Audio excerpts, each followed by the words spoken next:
On the eve of the first game of the 2019 World Cup, this is Crickbuzz Centerstage with Adam Collins and Simon Doull here on the Oval, where the opening fixture will be played between England and South Africa. We've just been having a look at the pre-game press conferences, and what was most instructive from South Africa, who are the underdogs tomorrow, is that they're going to enjoy this tournament. The pressure of previous campaigns, which have undone them, won't be a factor here, at least according to Faf du Plessis. Yeah, and I think that's right. I mean, nobody's really talking about South Africa as one of the favoured sides. They're all talking about India, England in particular, maybe Australia coming back at this point in time, and a couple of other teams thrown in there. I think South Africa kind of lumped with West Indies, New Zealand, Pakistan as guys that could make that top four, but no pressure. And it probably suits them a lot more than past tournaments, and it suits Faf du Plessis. I think he's one of those no pressure type captains as well, and he wants that to filter through the team. Yeah, he was joking today, having a laugh about, well, I'm not going to retire if they at the end of the World Cup. Hashim Amla is another one who probably arrived in the country not completely certain of his spot. A couple of scores. He will be opening tomorrow alongside Quinton de Kock, probably at the expense of Aiden Markram. Hashim Amla, what a player over such a long period of time in this format. What he would give for getting his hands on that trophy in 6 weeks' time. Yeah, and I think he's another one that probably thought that 6 months ago he might not be here. And now he seems, when he's talking, he's just talking very freely about his career, about, you look at the numbers, they stack up with the best in the world. They stack up with the Kohlis, with the Smiths, with the Williamsons, with the Roots. But very rarely do people talk about Hashim Amla in that same category, because all those guys are a bit younger than him. So to me, he'll play a massive role. I think opening the batting with the powerful Quinton de Kock. They've got the likes of Van der Dussen and Faf at 3 and 4 that can maybe push the button if they need to. So they want Hashim to bat deep. And I think that's what he's looking at. He's got a new lease of life.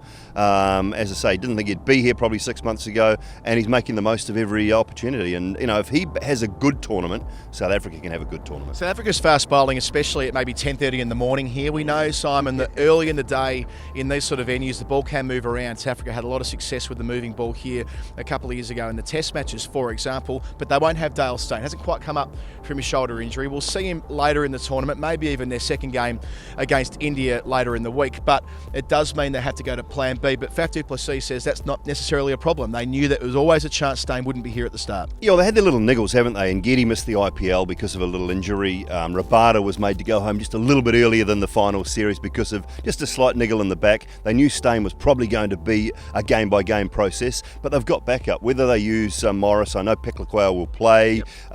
They've got Pretorius, so they've got guys in the wings, and they would love to have had the big three in Rabada and Getty and Steyn, but they don't. So they've got other options that they can go to if they want. If they want maybe a little bit more raw pace in Morris or a little bit more consistency in Pretorius. I think they'll go with Pretorius just on the fact that he probably offers a little more, dare I say it, common sense with the bat as well. If you need 20, 25 to win, I think Pretorius is the sort of guy that will get you a very tough 25. Not sure Morris will do that for you. So I think they'll possibly go with him in that first game. Yeah, that's the one selection dilemma they have going into the opener. Less so for England. Eoin Morgan says they have their 11, but he's not going to tell us. We'll find out at the toss. Encouragingly for the home side, the favourites in this tournament, everybody is fit, including the captain, recovering from that finger, what did they call it? A flake fracture or whatever it was. Never heard of that before. But the only flake I know is the chocolatey one that just, it does, I mean, maybe that's where it comes from, because it all falls apart, doesn't it, the old flake, the chocolate, but it's really nice. It does stand to reason. So Eoin Morgan will be leading this side tomorrow, and he spoke eloquently, as he always does, Simon, about the importance of this tournament for this team, but also for cricket in this country. It's more than just what they're doing on the field here, isn't it? Yeah, it is. And, funnily enough, Eoin Morgan and Brendan McCullum are great mates, and they bounced off each other a lot 3, 4, 5 years ago. Of course, Brendan came to Middlesex and with Eoin, and I know Eoin Morgan still talks a bit to Brendan McCullum, and he wants to probably take what New Zealand did in that tournament 4 years ago. It just got the country behind them. It was an incredible atmosphere right around New Zealand, and even going to Australia for that final 4 years ago. Eoin Morgan wants to do that same thing. He wants this country right in behind them. He wants every man, woman and child right in behind this England team, and he just wants them to enjoy it. And when you've got a captain like that who just, I mean, he exudes confidence, but he demands performance as well, and I think that's something that is very similar to Brendan McCullum. So I can see them going all the way. They have the best opportunity they've ever had. I think that's the best top 7 that England have ever had in a one-day international side. Their bowlers are good. Add that Jofra Archer factor in, which they've done in the last couple of weeks, and geez, they look a good side. You talk about comparisons. Eoin Morgan was asked about the influence of Gareth Southgate, the England football manager. They've had a session with him, and the thinking is that the main point is that they need to be united the whole way through. That's not always been the case with England teams before, but they've been on a pretty long journey together since the last World Cup. Yeah, they have. And they made some tough decisions, or one particularly tough decision with leaving Willie out and bringing Archer in. And there was some talk around that might upset the apple cart a little bit, might upset a few players in the team. But they were a strong unit. They have been a strong unit. They've lost Alex Hales. But they find a way to recover from these things. And I think that's what Morgan does. And he's such a good captain and such a respected man that he just says, look, this guy's in, this guy's out. These are the reasons we're doing it. Let's get on with it. And that's a nice thing. That's a nice way to be. Yeah, and he's very upfront, isn't he? You ask Eoin Morgan a question and you get an answer. He was asked about whether this game was important for momentum or for making a statement at the start. He won't buy into that.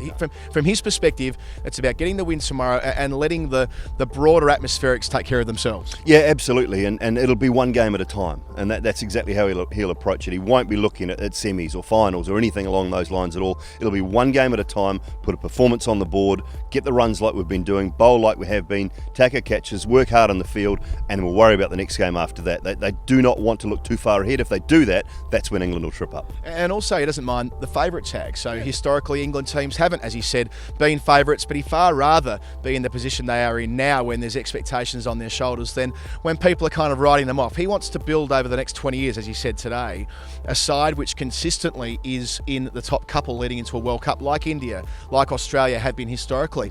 And it feels as though, that broader, longer-term thinking is what set him in such good stead. Yeah, dare I say it, the only team that I know, well, there's a couple of teams I know, but in cricket terms, Australia, about the only ones that generally play favourites quite well. They enjoy it. Yeah. They enjoy being the favourites, that tag. They enjoy bossing teams and bossing the game. The All Blacks is the other team that I'll cling on to that love being favourites because they can play that tag. So if you embrace it, you'll actually perform a lot better. You'll own it and you say, yeah, we are favourites. We're favourites because we're number one in the world. We're favourites because we're good.